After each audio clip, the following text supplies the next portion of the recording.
প্রিয় দর্শক, আমরা এই মুহূর্তে আছি ময়মনসিংহের ফুলপুর উপজেলার ৪ নং সিংহাসর ইউনিয়নের বড়পটিয়া গ্রামের ফুলপুরে কৃষকের সোনালী স্বপ্ন এখন পানির নিচে।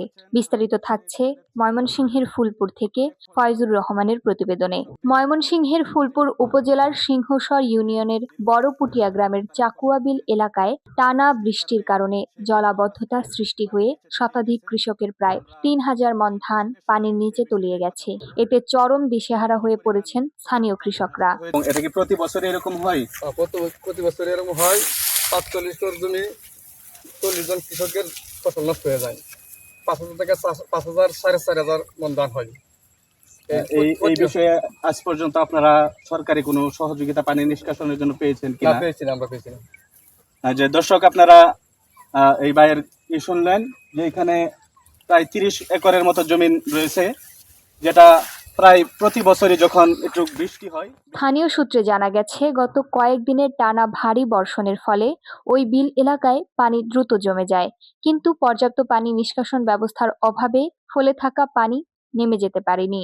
এর ফলে প্রায় ৩০ একর জমির পাকা ও আধা পাকা ধান পানির নিচে ডুবে গেছে। ধানের মতো ৩ থেকে ৪,০০০ মণ ধান, ভাই বলতেছে যে ৩ থেকে ৪,০০০ মণ ধান।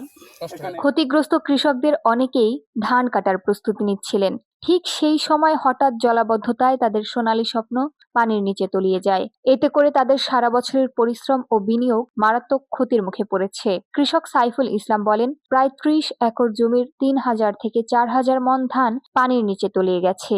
এই ধানই ছিল আমাদের বছরের একমাত্র ভরসা। ঋণ করে চাষ করেছি, এখন সব পানির নিচে। কিভাবে সংসার চালাবো বুঝতে পারছি না। এ ধরনের হতাশার কথা জানিয়েছেন আরো অনেক কৃষক। তারা বলেন, সামান্য বৃষ্টিতেই প্রতি বছর এভাবে ফসল তলিয়ে যায়। স্থায়ী পানি নিষ্কাশন ব্যবস্থা না থাকায় তারা দীর্ঘদিন ধরে এই সমস্যার সম্মুখীন হচ্ছেন। ক্ষতিগ্রস্ত কৃষকদের দাবি, দ্রুত পানি নিষ্কাশনের কার্যকর ব্যবস্থা গ্রহণ এবং ক্ষতিপূরণ প্রদানের উদ্যোগ নেওয়া হোক। তারা আশা করছেন উপজেলা প্রশাসন ও স্থানীয় সংসদ সদস্য বিষয়টি গুরুত্ব দিয়ে দেখবেন এবং স্থায়ী সমাধানে প্রয়োজনীয় পদক্ষেপ নেবেন। প্রশাসন এবং স্থানীয় নেতৃবৃন্দ এবং এমপি মহোদয় যিনি আছেন, তিনি এই বিষয়ের প্রতি সুদৃষ্টি রাখবেন। আমরা ধান এই যে বৃষ্টির পানিতে সব তলায় আছে। গলা পানি এটা কি প্রতি বছর এরকম বৃষ্টি? প্রতি বছর না, প্রতি বছরই হয়ে যায়। মাঝে মাঝে তলে পড়ে যায়, কিছু কাটবার হয়। এবার আর পাইলামই না, এবার সব পড়ছে আছে পানির তলে আগ বয়ে। নষ্ট হয়েছে কমপক্ষে ৪,০০০ মণ ধান নষ্ট হয়েছে।